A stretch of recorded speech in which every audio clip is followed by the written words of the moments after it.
Hello, Bobby Torres of Frightbox Recording here, and welcome to Home Studio Mixing Part 2.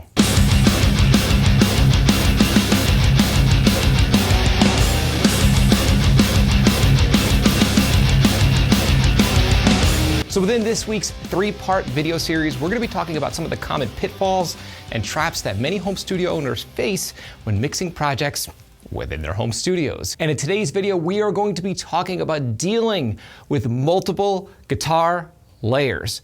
Now, in our home studios, it's so common to get caught up in recording way too many layers, then we end up not knowing what to do with these layers in our productions. So without any further ado, let's jump into the tutorial and I'll show you how I deal with guitar layers within my own home studio / project studio.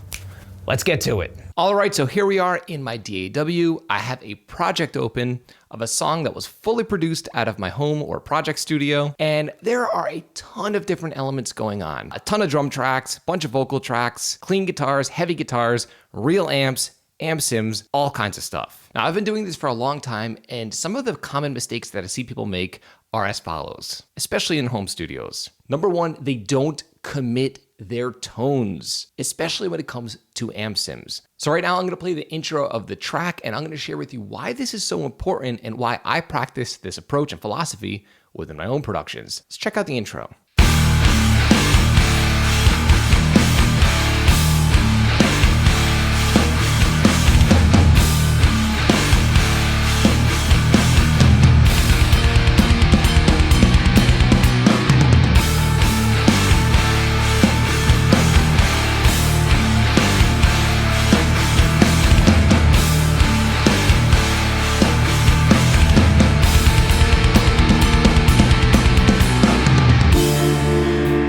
So in the intro of the song, I have 3 guitar tracks, 2 rhythm tracks.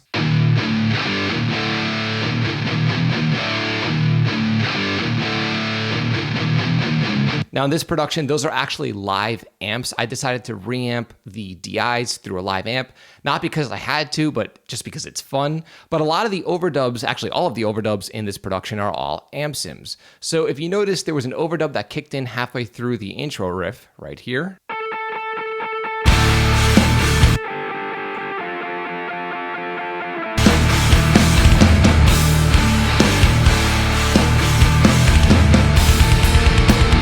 And as you could tell, it is a printed track. In other words, the actual amp sim is not live on the track in this version of the final mix. The original track is right here, which is inactive. If I make it active, I can actually go back and you could see my amp sim that I used, which in this case was the TSC Audio X50. But the thing is, if you keep this live in your production, one, it's gonna eat up a ton of CPU in your mix. And also, it's going to be tempting to go back and tweak your tone when in reality, you should be committing and moving right along with your production. That's how the pros work, and for good reason. I've talked to a lot of different home studio owners, and even myself back in the day, I would obsess over guitar tone, especially tones like this that are in the background and don't really matter much. And I'll swap out different sims, try different impulse responses endlessly, and just end up wasting time on things that don't really matter much. So what I like to do, and what I recommend specifically if you're working within a home studio and you don't have deadlines, is picking your tone, especially if it's a background element. Don't overthink it, commit it to audio, so you have a physical audio track, not the DI with the amp sim live on it, and then make your other track inactive and hide it. So all you're working with in your production is the final amp tone from the amp sim. So that's tip number 1, commit your amp sim tones. Now that so many of us are using amp sims in our DAWs, we kind of forget this, and it's a never-ending game of constantly tweaking tones when you should be focusing on elements of the mix that actually matter. Now, the next thing I want to talk about in this tutorial is guitar EQ, because this is probably the number 1 area that home studio owners, especially people that are into metal and hard rock production, tend to overcomplicate things. So what I'm going to do here is I'm going to play the pre-verse and then the verse and a little bit into the chorus, and I'm going to share with you my dead simple approach to EQing guitar layers, the layers that are happening in conjunction with the heavy main left and right rhythm guitars. Let's take a listen.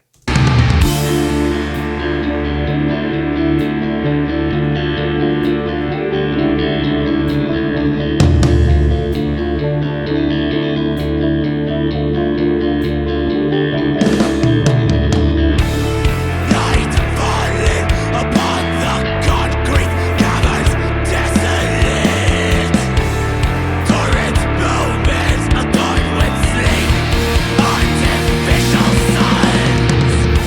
just show you how simple the EQ was on most of these tracks. So for the clean guitar, here's my EQ.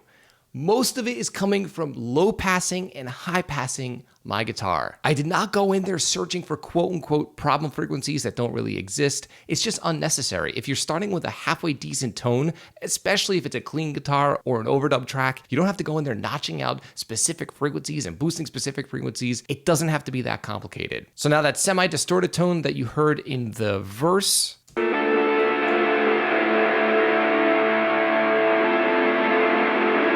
here is my EQ for those guitars.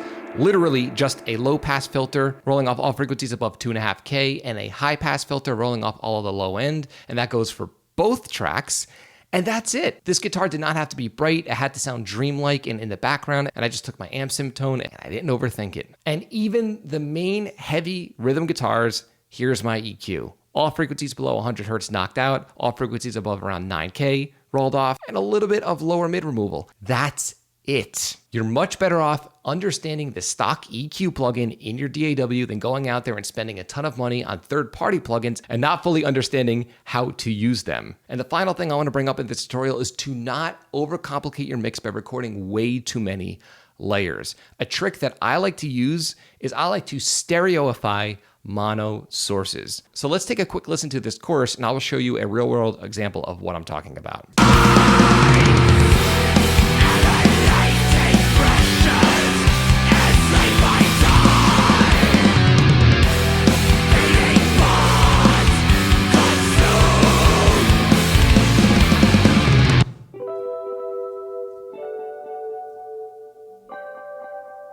Now for the chorus, I wanted a nice stereo spread to the background clean guitars behind the heavy guitars. And often what most people tend to do is layer their guitars. So record one clean on the left, another clean on the right, sometimes even a clean up the middle, or maybe even quad track the cleans. I've seen everything at this point. But you have to remember, you don't necessarily have to do that. You can make a mono source stereo, and that's something I like to do a lot. It cleans up my productions and often keeps them sounding clearer because remember, the less performances you have and the less flamming between these performances you'll have in your mix. This clean track was from the pre-pro. I didn't plan on using it in the final production, but it sounded great, so I figured why re-record it? And it's actually a mono track. But if you listen to it,